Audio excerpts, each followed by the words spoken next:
How do you explain devastation? On February 24, 2022, the world stood and witnessed the advance of Russian soldiers into Ukrainian territory. More than 2 million Ukrainians abandoned their homes in the middle of the night and within hours fled their country. Women were forced to leave their husbands behind and become the leaders of their families. Men instantly became soldiers. How does someone find hope in the middle of adversity? Where do you go in times of war? Who can help? Where is God?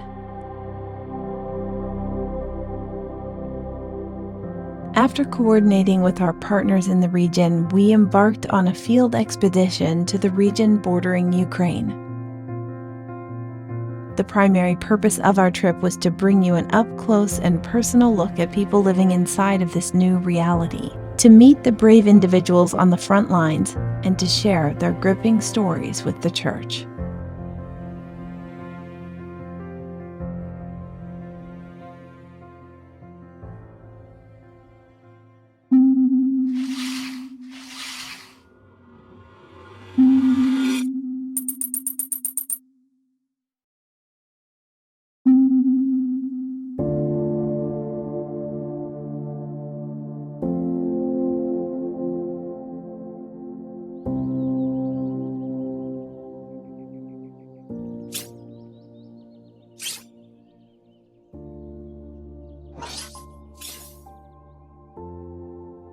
The story how God has prepared us to be where we are, it's not our human story, you know. It's not just we didn't get this idea, no, let's do it, let's be prepared for something like that. We are completely unprepared. But God, in His foreknowledge, He knew that the place like this will be needed for the reasons what we're doing right now. At that time, there was like 150,000, 180,000 a daily crossing the border between Ukraine and Poland. It was a stretch for everyone, for our people, for those who are our staff. So we are intentionally, prayerfully change the gears, not knowing if we have the funds for that. Because this camp obviously has to bring revenue to meet the ends, pay the bills, you know, everything what is that's to be paid. Didn't know that. And right after the first few days, the camp was full, 200 refugees from Ukraine. And we experience this, that we don't give something what we have because we don't have anything, but we can be in between, you know, take something from the donors and just send it to the needy people in Ukraine. Huge blessing. It's new for us, if I may say like that, but at the same time it is very fulfilling to us. When you see this on the television, it's not personal, but when you met the people, it's different. For example, when people start coming here in the beginning, when we open the stand and we have all clothes here, in the day, no one comes. But in the evenings, they start coming, and because they were so ashamed to do it. After the months, it started something changing in the people who was here, because they start being more comfortable with the situation, and that we really try to help them and care about them. But in the beginning, there was a really this big feeling of shame that they are like come from the war, and yeah. So we experience this here like for a really small percent, but people who cross the border with Ukraine, they experience this like in real, like you really see the danger. Like you go there and you didn't know if you will be there for the one day, you will be able to go back because they can close the borders in any time. This is what God is doing here. Russia attacks the Ukraine and we are like, so where is God? But for me, if we are asking the question like this, if you would like to be 100 honest, and we need to say, okay, where was God? God was with the people who go to cross the border with Ukraine and bring people from there and help them escape the death.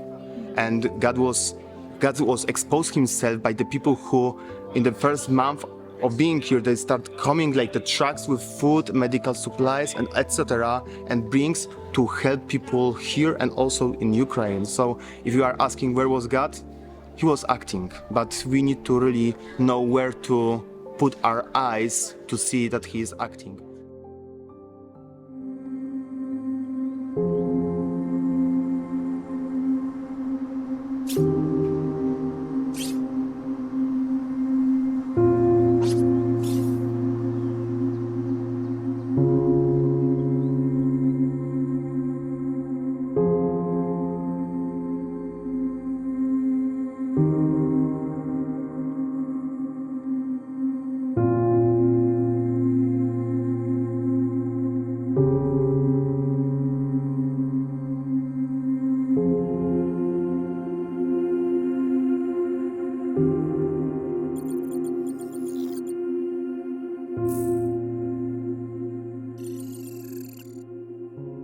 On the 24th of February, 5:30 in the morning, we heard the rockets came, boom.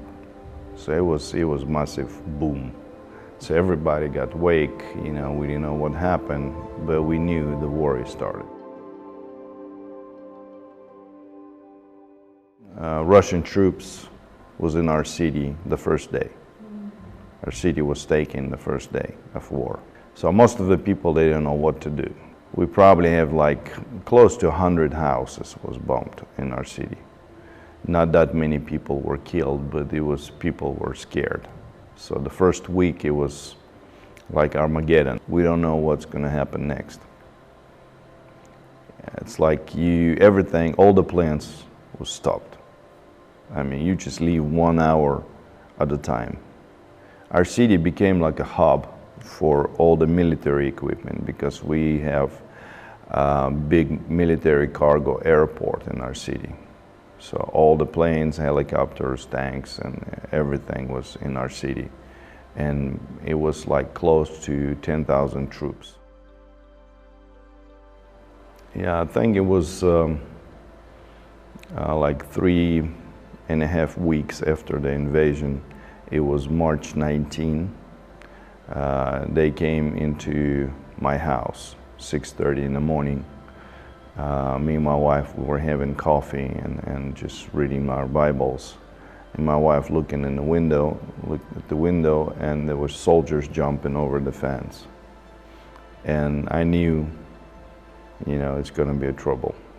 They came into my house, they took all our phones, our computers, checked our documents, and they took me, put the black bag over my head and took me to the prison. And before all this happened, I was preaching about the peace of God. I was preaching about that we have to choose happiness no matter what. And I was saying that God promised us that He will stay with us. It doesn't matter what happened. And I guess it was a very good test for me. But I was okay. I was the presence of God was there. I mean, it was unusual. I mean, you can stay in a place like that. It was so dirty and so, it was not a very good place. I was released 8 days after, and it was on Saturday evening. They took me on Saturday morning, they released me on Saturday evening. Well, nothing stopped.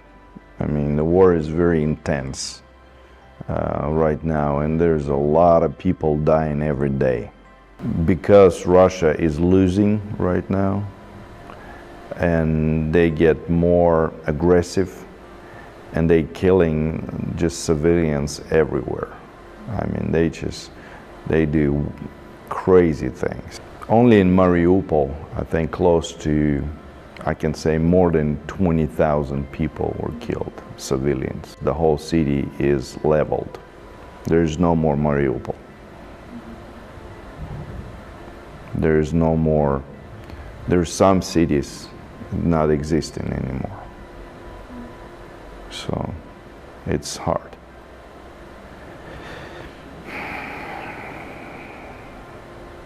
Yeah. So of course it's far away. Of course it's a small country, and people forgetting about things like that. But it's a serious stuff going on up there. So Poland right now, I mean, it's something unreal what they do. I mean, over 3 million people came into your country, and people receive Ukrainians into their houses. It's not easy.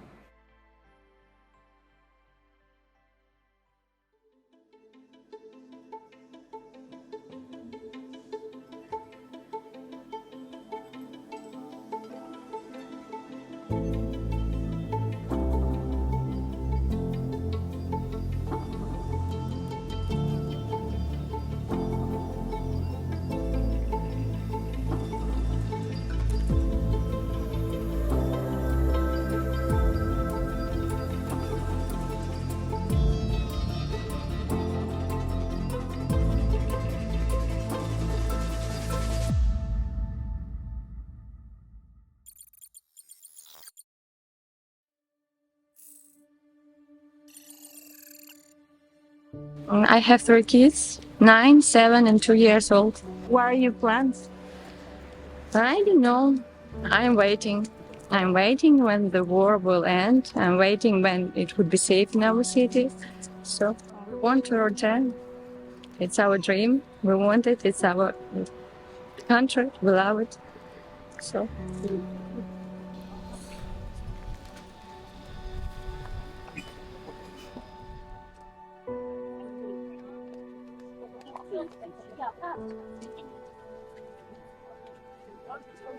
Polish people are so nice.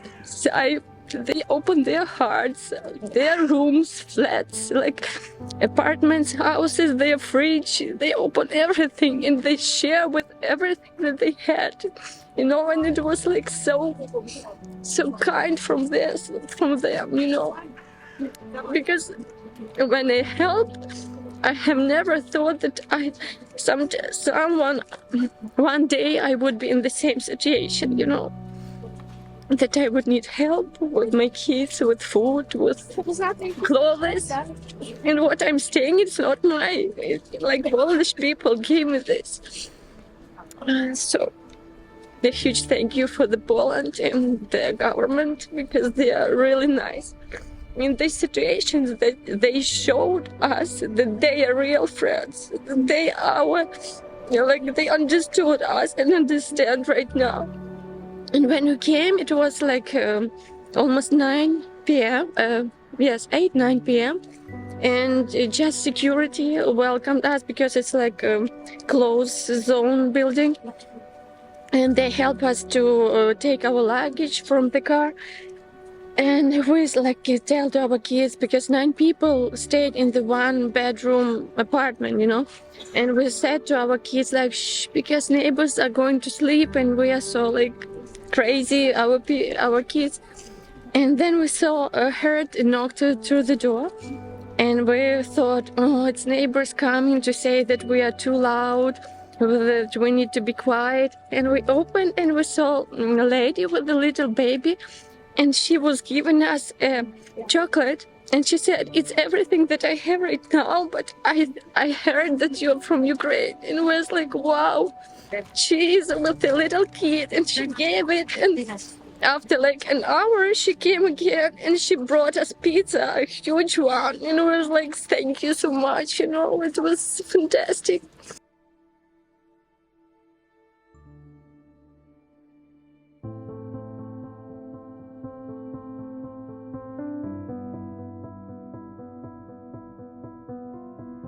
No my otworzyliśmy hotel dla uchodźców, uznaliśmy, że potrzebna jest pomoc dla nich. Udostępniliśmy swój obiekt zarówno pod względem hotelu, jak i restauracji. Zakwaterowaliśmy uchodźców nieodpłatnie w naszym hotelu. umożliwiając im również całodzienne wyżywienie. Myślę, że około 3000 osób. My mamy 23 pokoje, a czasami spało nawet około 100 osób na dobę. 3-4 osoby. Ludzie spali na podłodze. Free fall. No co czułam? No, taką bezradność. No, ludzie nie mieli gdzie się podziać. Przyjechali, jedni mieli walizki, drudzy nie mieli nic.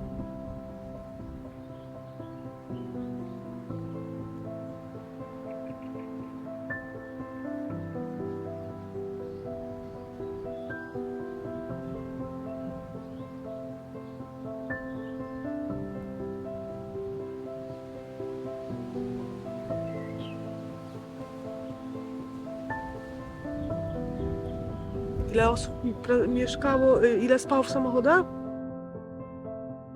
Everywhere. Wojsko było, które kierowało ruchem, byli żołnierze, byli harcerze. No są, u nas do tej pory są uchodźcy, którzy mieszkają w hotelu i że tak powiem, jesteśmy już, no zaprzyjaźniliśmy się, tak? Bo są to ludzie, którzy nam pomagają też i tutaj w pracach porządkowych, w pracach takich w kuchni, prawda, są takie panie, które przyjechały skąd one przyjechały, już nie pamiętam skąd. Także to już, no tacy przyjaciele nasi. Nie, mi się wydaje, że to nie była tylko moja zasługa, tak? Tutaj było gro osób, które pomagały, które uczestniczyły w tym, wolontariusze, tłumacze, lekarze, psycholodzy, psychoanalitycy. To była naprawdę bardzo duży ogrom ludzi zewsząd, tak? To byli lokalni mieszkańcy, którzy no, wsparli nas pomocą. My sami we dwoje, czy tylko naszą grupą, która tutaj pracuje, no nie moglibyśmy zrobić tego, co tutaj się działo, prawda? Także to nie jest tylko moja zasługa. Ja po prostu dałam możliwość, no, otworzyłam to miejsce na na bezpłatne po prostu przyjmowanie tych gości, a reszta, no to...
Война началась еще давно очень для меня, потому что я живу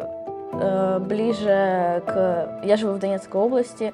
У меня уже очень давно я почувствовала на себе войну, и у меня еще с 7 или 8 лет меня уже родители мне рассказывали, что делать, если я слышу какие-то звуки, или как себя вести, когда... Раньше были планы, ты понимал, что-то планировал, что-то думал, а сейчас, вот последнее вот время, после 22 числа... Когда у нас началось в родном городе это все. И мы теперь понимаем, что мы не знаем, что будет дальше. Не то, что, например, там, через месяц, через там, полгода. Мы не знаем, что будет через неделю, мы не знаем, что будет завтра у нас, где мы будем, как у нас сложится. Вот у нее 9 класс заканчивает школу, что дальше с этим делать? Я осталась без работы. планировать вообще, ты понимаешь, что ну, ты просто не можешь, ты не знаешь, как можно планировать, если ты не знаешь, как будет у тебя следующий день. Пока мы здесь, пока да, нас здесь приняли, мы сюда приехали к вам, мы рады, что попали сюда. Первый раз, когда зашли только, нас встретили, и мы такие уставшие. Сразу нам предложили чаю. И с нами заговорили на украинском. Да, потому что всю дорогу нам как-то для меня было сильно тяжело, я не была... Сказали отдохнуть. Мы очень рады, что как сразу к нам отнеслись, нас поселили, нам предоставили все необходимое. И ты понимаешь, что как заснули мы сразу в течение 3 секунд, как со спокойной душой, с тем, что ты понимаешь, что ты в безопасности и можешь отдохнуть.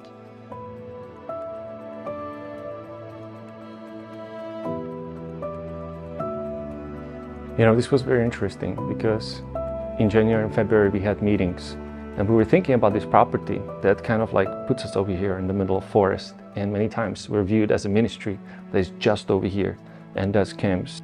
And so there was even a thought, what if we would sell this property? And I know I had this thought for many years. So it's kind of funny, you know, when we thought about it, and then when the rumors about war were coming here, I've been really closely watching the news ever since the beginning of February. And 2 weeks before the war, I already talked to my staff. I said, guys, get ready. I think the war is coming. And I remember on Friday in the morning, I was walking as I usually do in the morning, making my prayer walk. I was talking to the Lord. I was praying, Lord, how do you want to use us now? What can we do? And I started thinking about our campus. And next morning, Saturday, Hansa, there's 50 refugees right at the border. We're ready to take them on the bus. They don't have any place to go. When I saw them, I remember that I was filled with joy because I was so glad that we can help somebody coming from the war. All of our staff were ready until the middle of the night, really to just get them settled, put them in their rooms, give them everything that they need. And we were all so glad that we can serve to people like this.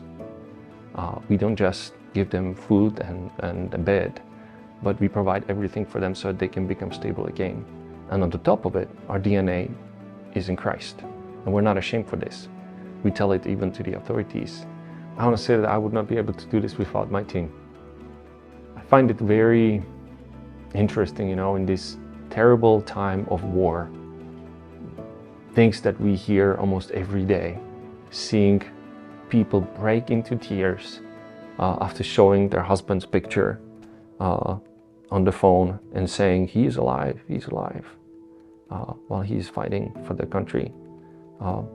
In the time as this, seeing Christ working so much and really taking care of them, each one of them individually, according to what they need. I've seen this every day. I've seen like how the Lord just put people at His place, phone calls that I received or people that I met each day, on how each one of them could be helped. And so I would say, just don't be afraid. Give yourself completely to the Lord and trust Him by faith. Just do whatever the Lord is asking you to do. And it's the most rewarding thing, most joyful place, and most peaceful place, no matter how many thunders and how big storm is all around you, because Christ is with you. And that's all you need.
So Moldova is the former USSR, one of the republics that declared independence 30 years ago.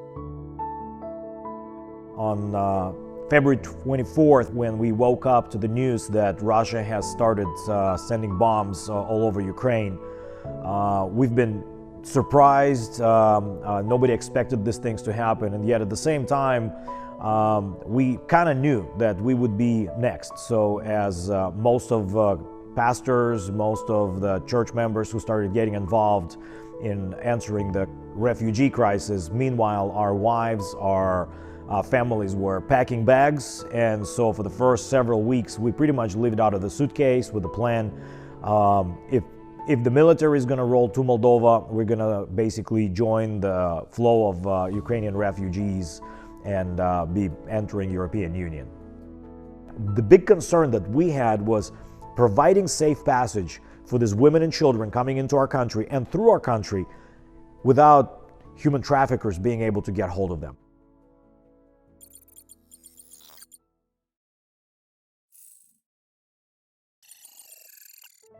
Моя квартира выходит на Мира. My apartment was overlooking the main boulevard, and all the windows were blown out. А я одна. And I'm alone. И страшно. And it's really scary. С утра тревога. In the mornings, you get в течение the air дня не raid. так страшно, но как During the только day, not so 9 scary, вечера, but as soon as the 9 это уже o'clock все. starts, it's really scary. At Это night. уже все. Вот, It's really scary. да. Да, много людей погибло именно на площади. People died at the square. 4 марта On March именно 4th, there was too many people killed on the square. прямо вот и кассетными. They were shooting В 4 дня. at 4 p.m. They were shooting the illegal arms. Yeah, they're shrapnel bombs, basically. Да, да, да. Они поражают именно движущую They're силу. designed Это да. to destroy the moving people. И до 3-го этажа в основном они And это поражают. Up to the 3rd floor. Yeah, all civilians. Конечно, которые не успели убежать. They didn't Когда have time to тревога run. была, There was an air raid. и моментально через несколько минут And within- они начали Within обстрел. minutes, when people that didn't move from the square, the И bombs came. у нас на площади Our square, женщина постоянно зелень the продавала. lady was sitting А selling вышла like вот так вот. parsley. Вот она сидела здесь, а вот там вот аптека. So she was right И here, and there was a вышла pharmacy just right there. заведующая 27 лет, The ее lady- звать в укрытие, и не успели обои погибнуть. There was a girl, 27, who stepped out of the pharmacy to call the lady in to hide from the bombs. Все And обе the погибли. bomb Ей came and both 27, а killed. та уже, One was конечно, моего 27, and возраста. another lady was my age. Да, но они хоть погибли так моментально. But they died А у нас instantly. оторвалась руку, женщине голову. Ну, в общем, It was terrible. и вот я с перепугу So I got звонила scared. в Красный I Крест, called the Red и Cross. буквально за несколько дней, не разбирая, Within hours, предложили within Германии. Я days, их they said, we can поехала. help you get to Germany. So I said, hey, you know what, I'll go to Germany. Да, и а что, где буду, я I don't know where I'm going to end up. I don't know what's going to понятия не happen. имею. Языка я не I знаю. don't speak any language. One of those questions that many pastors started asking, like, how do we make sure these people are not into some kind of danger while they're traveling from Ukraine into Western European countries? Because majority of them would pass through Moldova. 75% of those people would pass through Moldova. And so this whole effort of Christian community started focusing on how do we provide this safe passage. Because we were able to come together with other organizations, we started talking to each other. Okay, who's doing what? Are you fulfilling the needs of this center? Okay, then I'm going to fulfill the needs of that center. It was about talking to each other and making sure that we are effectively responding to the need as a Christian community, because we've never done humanitarian aid. Our job, as KBC since 2004 has predominantly been about church planting and spreading the word of God. But it is, comes a time when all you need to do is at first you just need to give people a bag of food for the 48-hour journey that they make to Germany. You need to take a refrigerator with frozen goods to a refugee center with 400, 500 people that are staying there week in and week out. So for us, it was a huge blessing to be able to respond to this crisis with the resources provided by our Western brothers and sisters, by working together with the other churches in Moldova, and also seeing Moldovan governments coming alongside the nonprofits like ours and working together to provide relief to the people.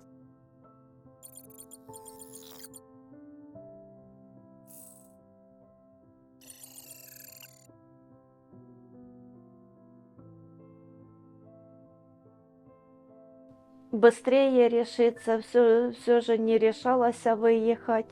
Но когда уже начали рваться снаряды, не снаряды, ракеты,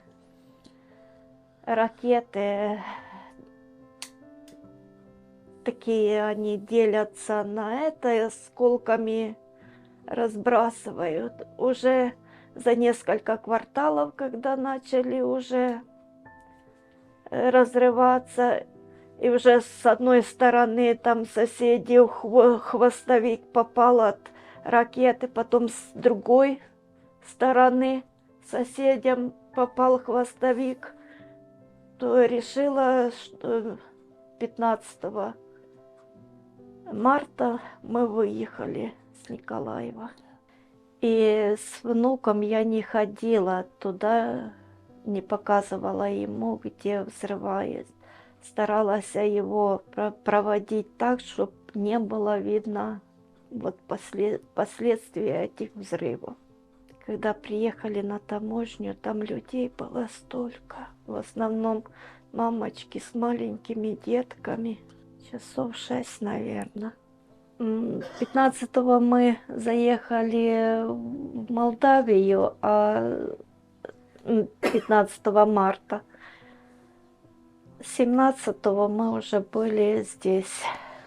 Ой, Господи, пусть никто не испытывает ни войны, ничего того, что сейчас испытывает украинский народ. Так как Россия говорит, они освобождают. От чего они нас освобождают? От детей, от жизни, от нашего имущества.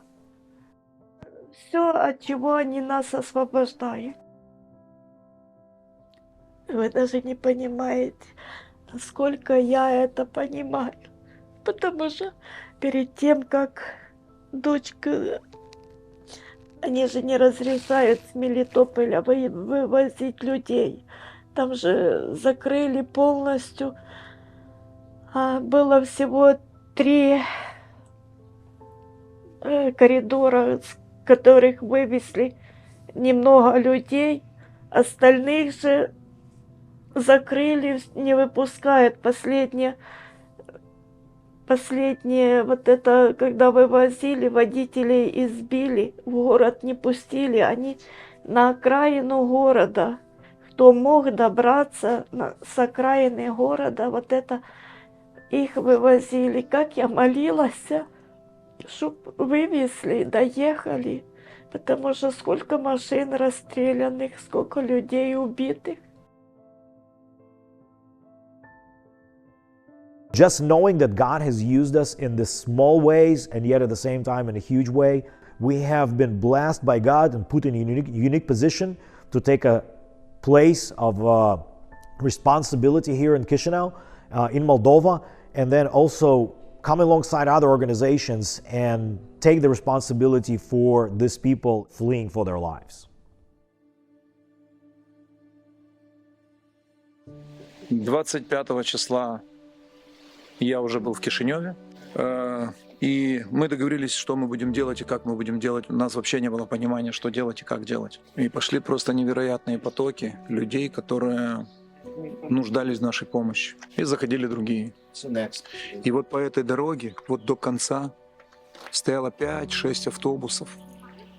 И ночью, в час ночи, в 2 ночи, в 3 ночи мы грузили людей, они уезжали дальше в Румынию, в Германию.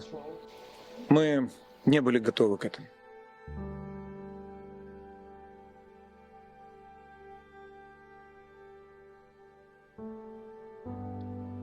Мы постоянно плачем.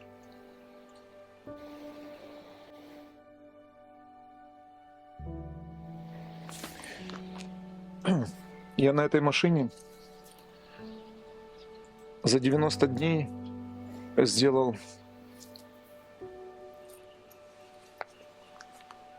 38 тысяч километров.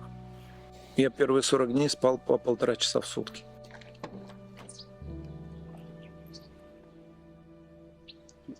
Это моя подушка, это мой спальный мешок. Вот здесь.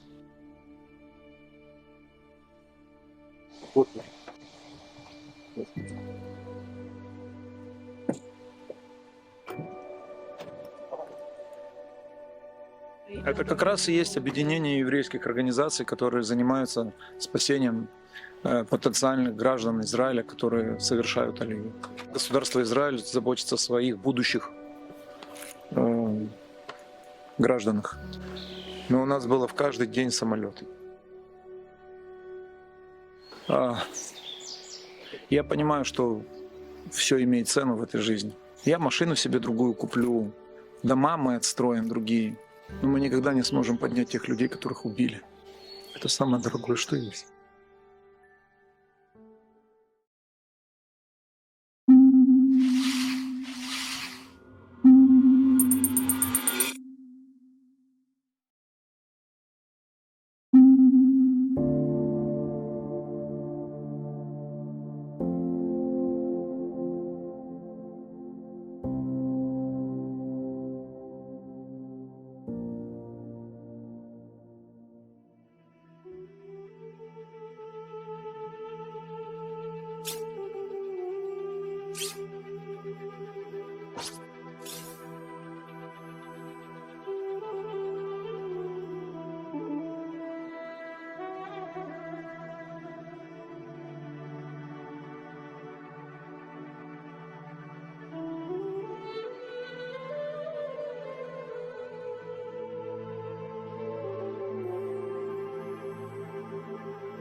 То, что мы видели на границах, это на самом деле это большая катастрофа, и это много разбитых судьб людей. Практически все они не понимали, куда они идут, не понимали, что с ними будет дальше. Они даже не представляли ни малейшего понимания, куда они идут. Они просто переходили границу. Это у них была одна цель – перейти через границу, и они надежда у них была, что вот как только перейдут границу, все у них решится и все будет хорошо. Но на самом деле еще начинались многие другие трудности, с которыми они не готовы были сталкиваться. Мы их просто селили в места, где они проводили от 3 дней минимум до недели, 2 недель, и дальше уже они могли когда успокоиться, прийти в себя, как-то что-то планировать дальше. Мои ожидания, когда я туда ехал, и с тем, что мы приехали и увидели, на самом деле мои ожидания были те, что, допустим, государство, та же Молдавия, она больше будет подключаться и содействовать, но по факту мы увидели, что только верующие люди были на границах, помогали максимально. Мы видели, как церквя в Молдавии, они объединились и работали вместе. Это было потрясающе видеть просто, и это огромное было свидетельство для тех людей, которые переходили через границы. И все эти люди, которые переходили границы, они даже нам рассказывали больше о Боге, чем мы им, потому что они, правда, они видели в этом чудо, что их встречают, что они выжили и так дальше. Правда, это было потрясающе. Каждая история – это свидетельство.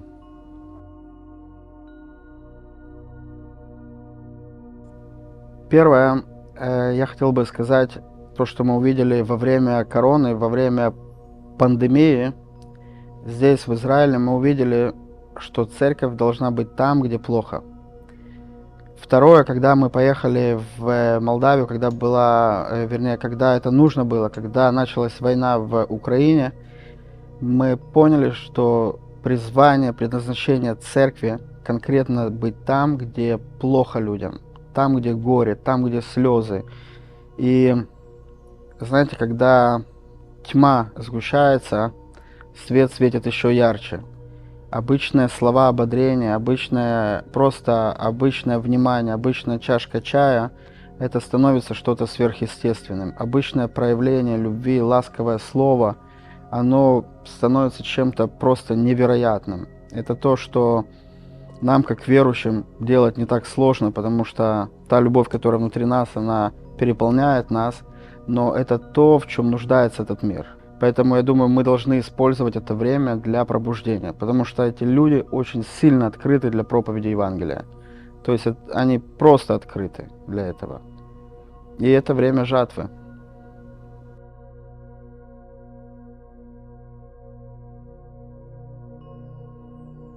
Well, Beit Hallel is uniquely positioned due to the fact that we've been helping new immigrants for the past 13 years to integrate successfully into Israel. So we have all the systems in place to receive people in need and to help them jumpstart their new lives in Israel. So we're also cooperating with the local municipality, local Israeli non-profit organizations. We have a really good support base all across the world, people who are donating towards our projects, be it feeding projects, clothing, furniture, whatever new immigrants might need. We have been prepared, I believe, by the Lord to receive people, especially during this time, and to make sure that they have all the help they can get.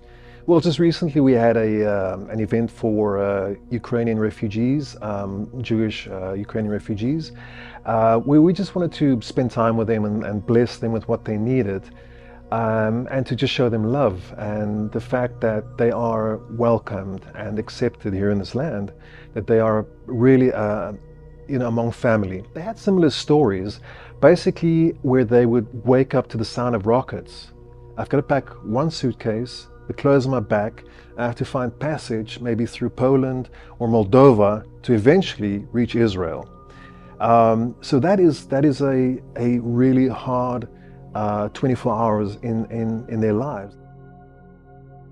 It is sudden, it is dramatic, it is challenging. Your life is turned upside down in the matter of 1 or 2 days. If you can imagine that you have established a life for yourself, a career, and you've become comfortable, and all of a sudden that vanishes. It's not easy, not for anyone. And that's the reality of the Ukrainian refugees coming to Israel at the moment. Yes, they are Jewish and they're coming home, so to speak, but it is a daunting thing to do. Well, I would say the time is now to stand with Israel. It's not just about Israel, it's about a world revival, the salvation of this entire world. If you read Romans 11, you will see that this nation is tied to a harvest that is coming.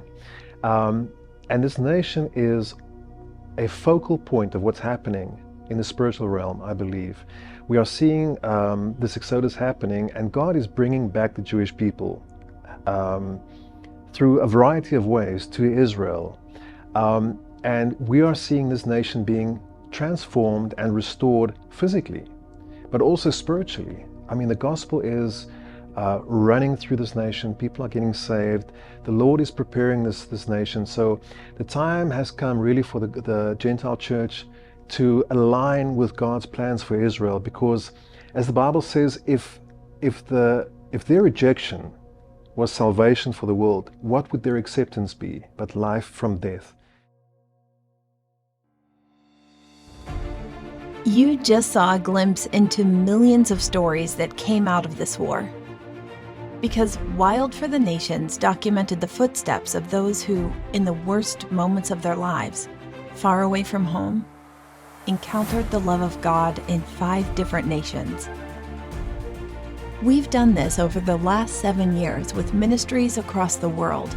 And now, once again, we hope this opens your eyes to see that in addition to the work of your local church, God is moving in powerful ways across the nations. We are humbled to bear witness to these stories, bringing them out of the shadows and into the light. Our goal is that by seeing the generosity of Poland, the obedience of Czechia, the unity in Moldova, and the prophecies fulfilled in Israel, your eyes are opened.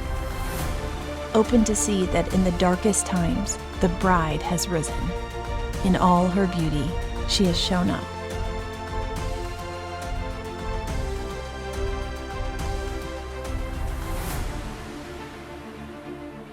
The church has risen. It has risen with a purpose of showing the world how powerful this name is. Jesus in times of war.